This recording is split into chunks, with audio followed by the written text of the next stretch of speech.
big change in plans could be happening for the WWE title at WrestleMania, so we'll see what that's about. We'll also get into what's new with Jacob Fatu, Randy Orton, and more. Starting off with the latest rumors for the undisputed WWE title at WrestleMania 42. This year's WrestleMania build-up has been full of injuries, sudden pivots, and lots of changes to its initial plans. And the undisputed WWE title is one of the things that has seen probably the most changes to its original plans.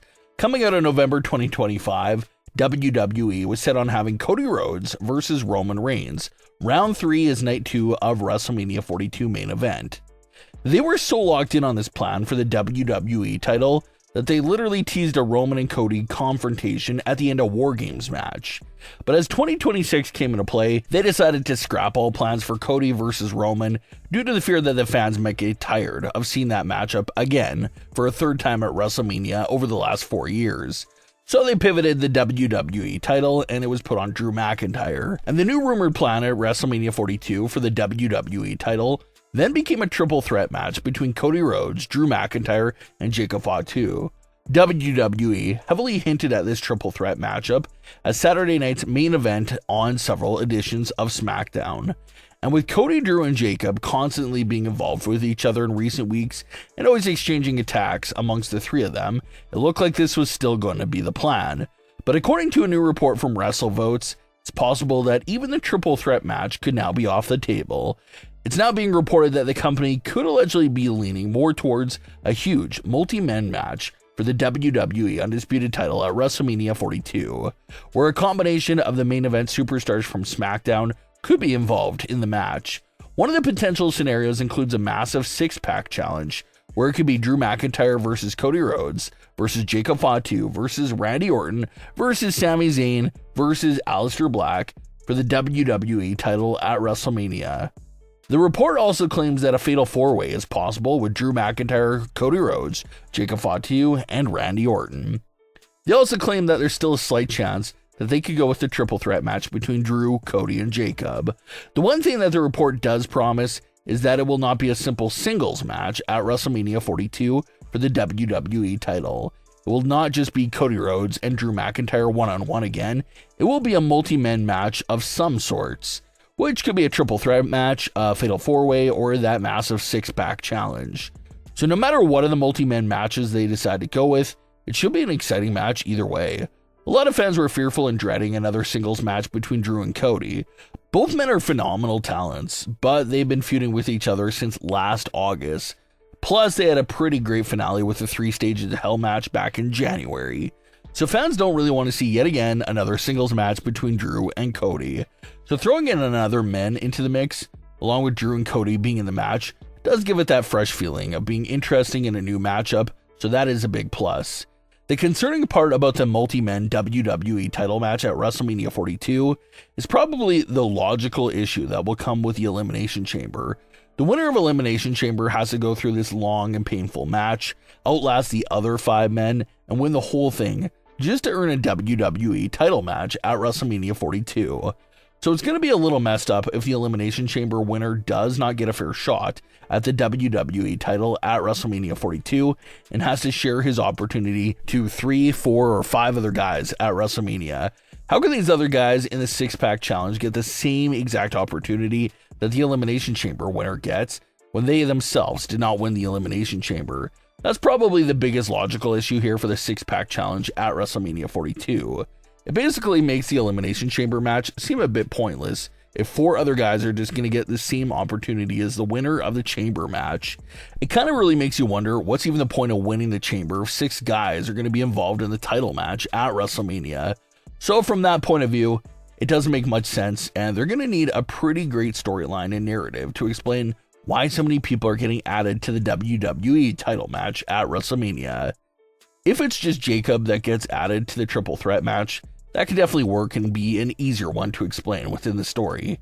But for it to be a six-pack challenge, the story and explanation would have to be pretty detailed and flawless. because understandably so, the men's Elimination Chamber winner is going to be very irate about people being added to his title opportunity. So it'll be interesting to see how they explain that and what the story will be there for that scenario. But that's the latest right now for the WWE title scene at WrestleMania.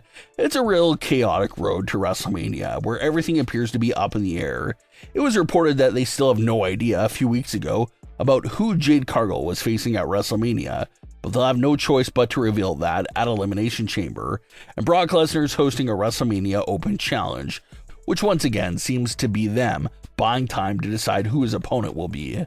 But it's almost crunch time now, so final booking decisions will have to be made here in March, and hopefully more of the card starts to be finalized here in the coming weeks. A big WWE storyline that's been discontinued and left in limbo is really starting to bother fans. And this, of course, is the mystery backstage attack on Jacob Fatu.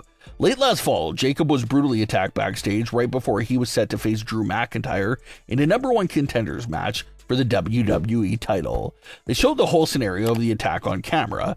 This was a big attack that wrote Jacob off television for months. And comparing it to similar stories like Jade and Naomi, everyone thought we would get a big attack or reveal on the magnitude that we saw with Jade and Naomi. But Jacob returned in January, and we got nothing on the night of his return. And here we are almost 2 months after Jacob first returned, and we still have nothing in regards to an official reveal of who attacked him all those months ago. The only thing we got was a quick line in a backstage conversation with Cody Rhodes, where Jacob said it was Drew who kicked his teeth down his throat. But Drew McIntyre continued to honestly deny the allegations, saying that if it really was him who attacked Jacob, he wouldn't be hiding it, he would be owning it and bragging about it. But since he's not responsible for the attack, he's letting it known that Jacob's got the wrong guy and how it was not him.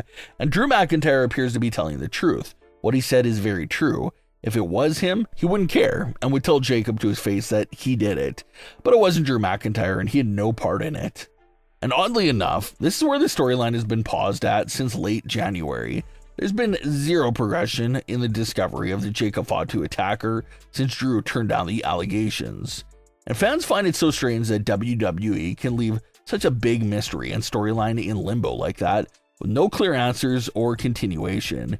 You got all these mysteries going on. You got the mystery crate, the mystery masked man, the mystery Jacob Fatu attacker. Are these long-term plans and payoffs in mind for these specific storylines? Or is it just about creating temporary buzz and conversation around the mystery, but never paying it off with a proper conclusion?